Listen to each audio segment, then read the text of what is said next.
ஆனா இப்ப வர்ற படம் எல்லாம் பாத்தீங்கன்னா எல்லாம் சாதியை பேஸ் பண்ணி எடுக்கிற படங்களா தான் இருக்குது. இதுவே சாதி மோதல்களை வந்துட்டு உண்டாக்குற மாதிரி இல்ல இருக்குது. சாதி ஒழிப்பு பேசுற படமும் சாதி உணர்வு தூண்டுற படத்தையும் ஒரே கண்ணோட்டத்தில் வச்சு பாக்குறீங்க. ஒரே ஒரு கிராமத்துல ஒரு படம், அந்த படத்துல வந்து அம்பேத்கரை இழிவுபடுத்தி இடஒதுக்கீடு எதிராக இருக்குன்னு சொல்லி பெரிய பிரச்சனை உருவாக்குற படம் அது. அந்த படத்தை பேன் பண்ண சொல்லி ஹைகோர்ட் மெட்ராஸ் ஹைகோர்ட் ஆர்டர் போட்டுச்சு. முதல் முறையா இடஒதுக்கீட்டுக்கு ஆதரவான ஸ்ட்ராங்கான ஒரு வசனத்தை, ஒரு கதையை பதிவு பண்ண படம் தான் பேராண்மை. ஒரு பழங்குடி சமுதாயத்தை சேர்ந்தவனை வந்து ஹீரோவா காட்டுறது மட்டும் இல்ல, அவன் இன்டலெக்சுவலா சித்தாந்தவாதியா அந்த படத்துல காமிச்சிருப்பாரு. விடுதலை 2 படத்தை வந்து சென்சார் போர்டில் வந்துட்டு நிறைய சீனை கட் பண்ணி எடுக்கணும் அப்படின்னு சொல்லியிருந்தாங்க. அதுக்கப்புறமும் வந்துட்டு அந்த படம் சென்சார் போர்ட்லேருந்து வந்ததுக்கப்புறமுமே அந்த படத்தை தடை செய்யணும் அப்படின்னு சொல்லி நிறைய பேர் ப்ரெஸ் மீட் எல்லாம் வச்சு இது பண்ணாங்க. அதிகாரத்தை பேணாமுறையில் வைத்திருக்கக்கூடிய பதவிகள், நினைச்சா இந்தியா தலைவரியை மாற்றக்கூடிய இந்த பதவிகளை வச்சா உண்மையான பவர் ஸ்ட்ரக்சர். இந்த அரசு வர்க்கத்தை தான் நம்ம அதிகார வர்க்கம்னு சொல்றோம். இந்த அதிகார வர்க்கத்தை யாரையும் நம்ம ஓட்டு போட்டு தேர்ந்தெடுக்கல. அரசுங்கிற இந்த ஸ்ட்ரக்சர் எப்படி இயங்குதுன்னு முதல்ல தமிழ் மக்களுக்கு இந்தியாவிலேயே முதல்ல வெளிச்சம் போட்டு காட்டின ஒரு திரைப்படம் விடுதலை படம் தான். 2014 இவங்க ஆட்சிக்கு வந்த பிறகுல இருந்து இவங்க முதல்ல கையை வச்சு திரைப்படத்துறையில தான். நீங்க காஷ்மீர் ஃபைல்ஸ் படம் வந்தப்ப தியேட்டருக்குள்ளேயே இஸ்லாமியருக்கு எதிரான கோஷங்களை வடநாட்டுல மக்கள் எழுப்பினாங்க. ஏன்னா அந்த படம் வந்து காஷ்மீர் நடந்த உண்மையான சம்பவம் வேற, அங்க இருந்த பண்டித்களுக்கு நடந்த அநீதிகள் வேற. அதுக்கு காரணமானவர் வந்து அங்க இருந்தக்கூடிய ஆளுநர் 32,000 பெண்களை கேரளால மூளை செலவு செஞ்சு இஸ்லாமியர்கள் வந்து ISISங்கிற தீவிரவாத அமைப்புல இணைச்சதாகவும் ஒரு படத்துக்கு வச்சிருக்காங்க. இது உண்மையே கிடையாது. இதுக்கேற்ற வழக்கு நடந்த போது உயர்நீதிமன்றம் என்ன சொல்லிடுச்சுன்னா, இந்த மாதிரி ஆதாரமே இல்லாத குற்றச்சாட்டை நீங்க எடுத்து வச்சிருக்கீங்க, அது உண்மை இல்லைன்னு அறிவியன் உயர்நீதிமன்றம் சொல்லியிருக்கு. ஆனா உயர்நீதிமன்றம் சொல்லிச்சுங்கிறது எத்தனை பேர் தெரியும்? ஒரு இயக்கத்தை நீங்க கடை பண்ணிட்டீங்க, ஒரு அரசியலை பத்தி பேசக்கூடாது நீங்க முடிவெடுத்தீங்க அப்படின்னா அதுக்கு ஆதரவாகவும் கருத்து வரக்கூடாது, எதிராக கருத்து வரக்கூடாது. ஆனா ஈழத்துக்கு எதிராக விடுதலை புலிகளை இழிவுபடுத்தக்கூடிய படங்களை தொடர்ந்து அனுமதிச்சிட்டே இருக்கீங்க. அதுல வந்துட்டு ஒரு வசனம் வரும், இந்த இடத்துல பிறந்தவங்க அரக்கனை தான் போறான் அப்படின்னா, இறக்கன்னு நீ யாரை சொல்ற? இந்த இடத்துக்காக போராடி நான் உயிரையே அர்ப்பணிச்சு போராடின இன்னமும் இந்த உலக தமிழர் அடையாளமா இருக்க பிரபாகரன் சொல்றாங்க. பிஜேபி வந்து அணு ஆயுத சோதனை நடந்துச்சு, நியூக்ளியர் வெப்பன் டெஸ்ட் நடந்துச்சு. அதை விமர்சனம் பண்ணியும் அதை கேள்விக்குட்படுத்தியும் அந்த படத்துல சில காட்சிகள் இருந்துச்சு. அதை வந்து சென்சார் போர்டு சீன்ல கட் பண்ண சொல்லி ரிலீஸ் பண்ண சொல்லிச்சு. உயர்நீதிமன்றம் உயர்நீதிமன்றம் என்ன சொல்லிச்சுன்னா, it's time that people in power must realise that they cannot stifle down a voice through their authority-ன்னு இப்படி ரொம்ப கடுமையா சொல்லிச்சு. சினிமாட்டோகிராஃபி அமெண்ட்மெண்ட் பில்னு ஒரு கொண்டு வந்தாங்க. அதை எதிர்த்து 1400 திரைத்துறையில் இருந்தபோது IND மினிஸ்ட்ரிக்கு லெட்டர் எழுதி போட்டாங்க. கடைசியா அந்த படத்தை வெளியிடலாமா வேணாங்கிற முடிவு அரசாங்கம் எடுக்கணும். இந்த பில்ல இது எவ்வளவு அளவுக்கு கருத்துரிமை நசுக்குங்கிறத நான் சொல்லி உங்களுக்கு தெரிய வேணாம்.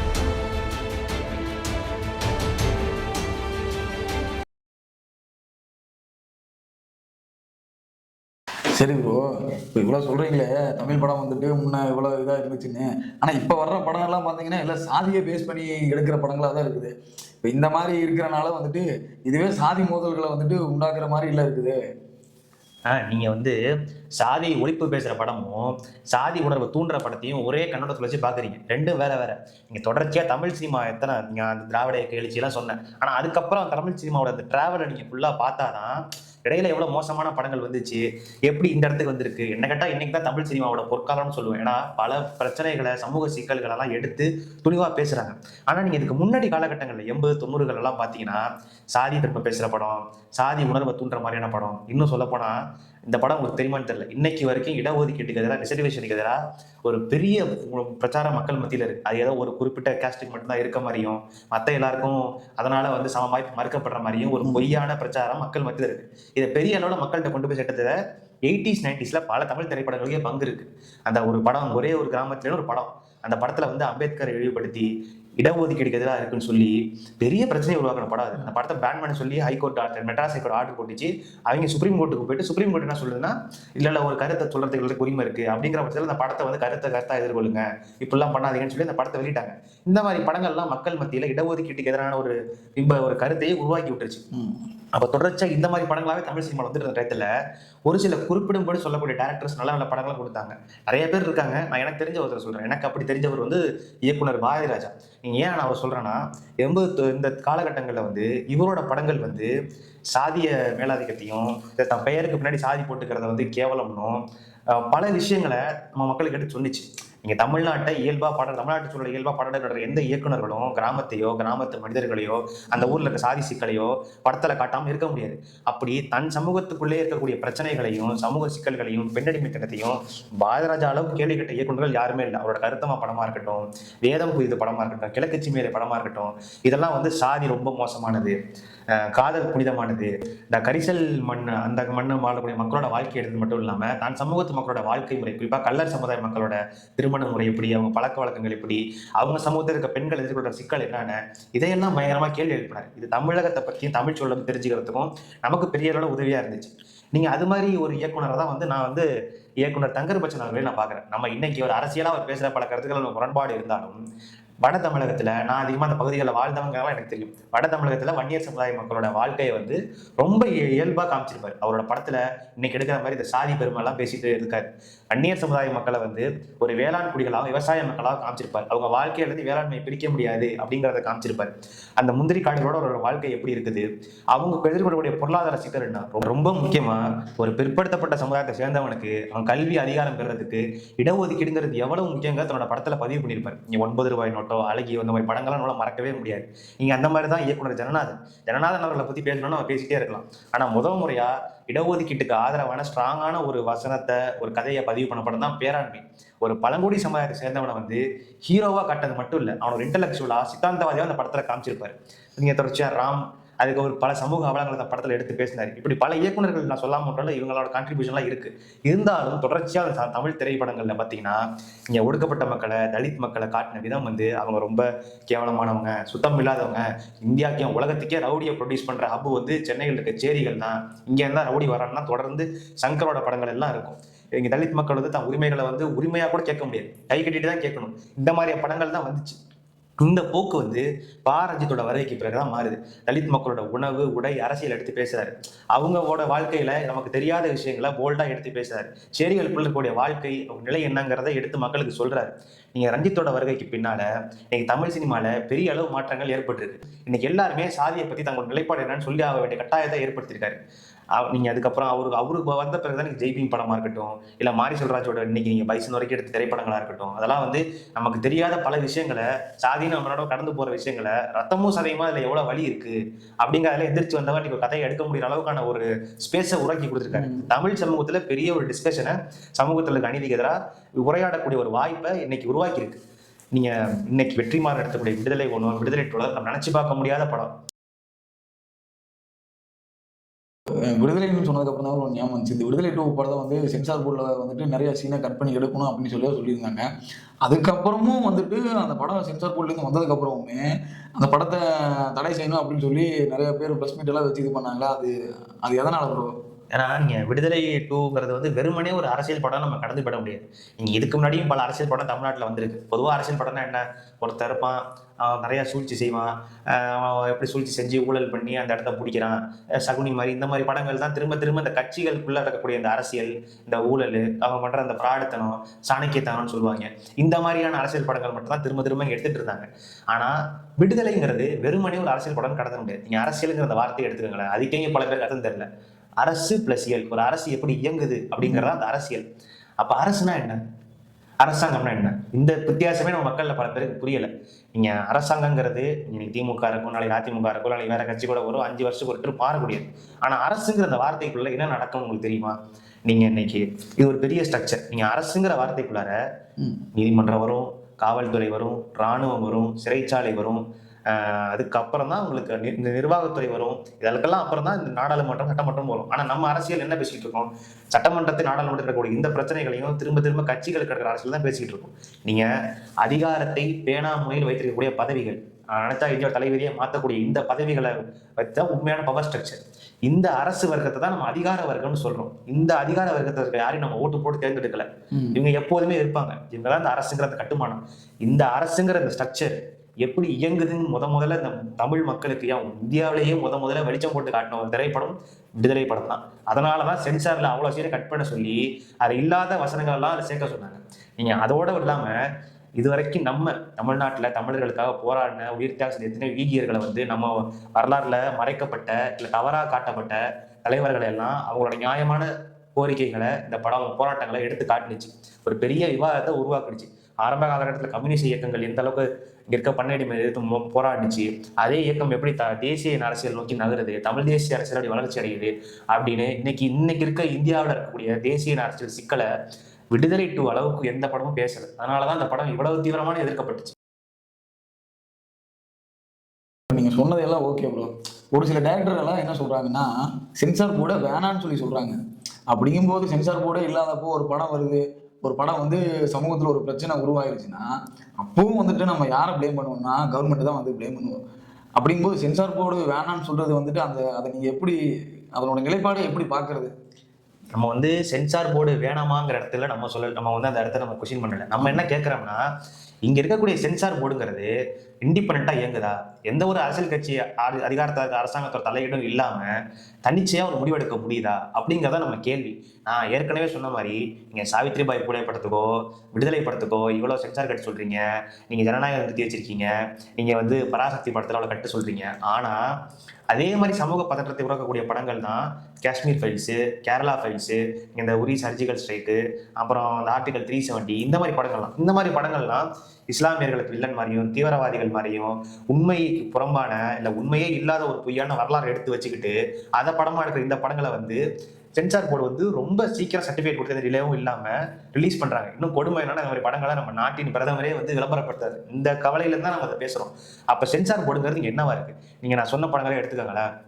2014 இவங்க ஆட்சிக்கு வந்த பிறகுல இருந்து இவங்க முதல்ல கையை வச்சு திரைப்படத்துறையில தான். ஏன்னா பாசிஸ்டுகளுக்கு நல்லா தெரியும் திரைப்படம் வந்து இந்த மீடியாவோட மாஸ் மீடியாவோட பொட்டன்ஷியல் என்னன்னு எங்களுக்கு தெரியும்.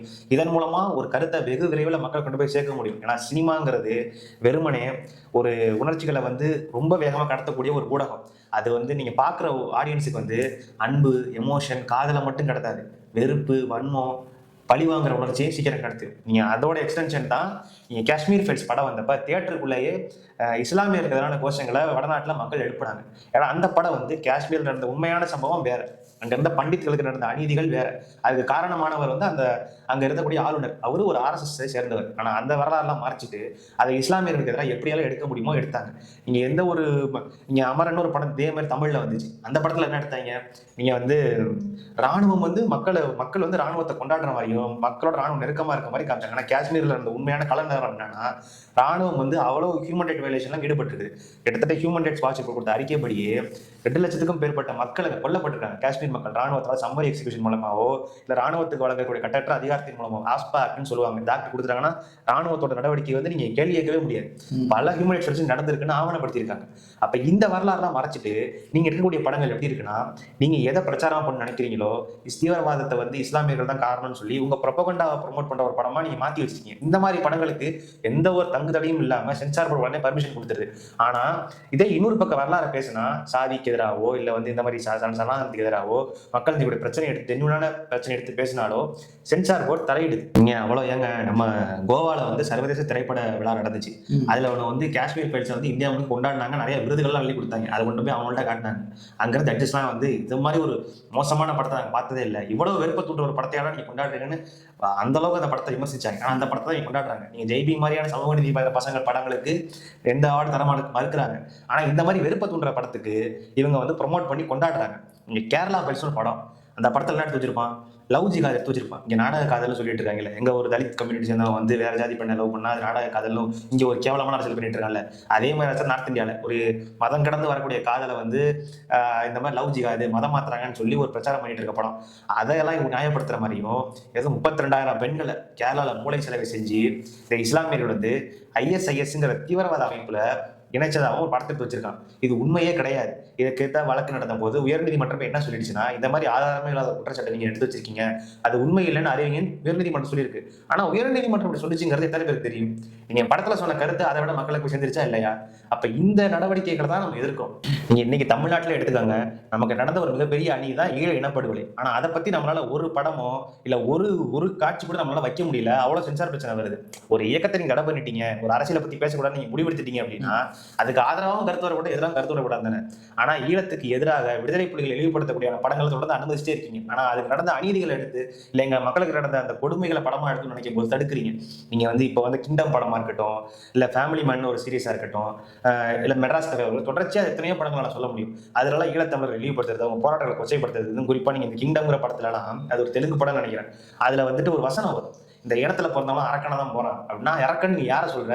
இந்த இனத்துக்காக போராடி நான் உயிரையே அர்ப்பணிச்சு போராடின இன்னமும் இந்த உலக தமிழர் அடையாளமா இருக்க பிரபாகரன் சொல்றாரு. இன்னைக்கு இந்த பேன் இண்டியான்ற கான்செப்ட் வந்ததுக்கு அப்புறம் ஒரு தேசிய இனத்தை பத்தி, அந்த இனத்துக்கு தொடர்பே இல்லாத, இல்ல அந்த இனத்தோட சிக்கலை பத்தி அறிமுகமே இல்லாத, எவ்வளவு வேணாலும் எப்படி வேணாலும் படம் எடுக்கலாம்ன்ற கான்செப்ட் கொண்டு வந்திருக்கான்.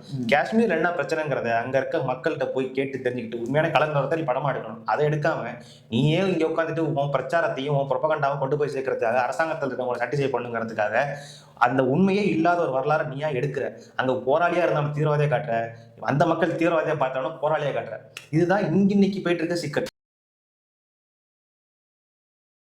சென்சார் போர்டில் இவ்வளோ பிரச்சனை இருக்குன்னு சொல்றீங்க, ரைட்டு. அதுக்கு ஒரு தீர்வே இல்லையா அப்படின்னா சென்சார் போர்டோட சட்டம் தான் என்ன சொல்லுது, அதுக்கு நீதிமன்றம் தான் என்ன சொல்லுது? இங்க வந்து தீர்வே இல்லைன்னு சொல்ல முடியாது. ஏன்னா சென்சார் போர்டை வந்து நம்ம சுதந்திரத்துக்கு அப்புறம் வந்து நம்ம அரசியல் சாசன குழுவில் வந்து விவாதம் நடக்குது. இந்த சினிமாட்டோகிராஃப், எக்ஸிபிஷன் ஆஃப் சினிமா, இந்த பப்ளிக்கு சினிமாவை காட்டக்கூடிய இந்த துறையை வந்து நம்ம யார் கண்ட்ரோல் வைக்கலாங்கும் போது அம்பேத்கர் என்ன சொல்றாருன்னா, இது ஒன்றிய அரசு கீழே வைக்கணும்னு சொல்லுவாங்க. நம்ம வந்து இது எப்படி புரிஞ்சுக்கணும்னா, நம்ம வந்து வக்கீலா இருக்கோம், நம்ம படிச்சிருப்போம், ஒரு சட்டத்தை நம்ம எப்போதுமே அந்த பேப்பர்ல இருக்க அதே அர்த்தத்தில் எடுத்துக்காம இன்டென்ஷன் ஆஃப் த லா மேக்கர்னு சொல்லுவாங்க. சட்டம் இயற்றுனவர் என்ன நோக்கத்தில் செயல்படுத்த நினைச்சிருப்பாருங்கிறத நம்ம பார்க்கணும்.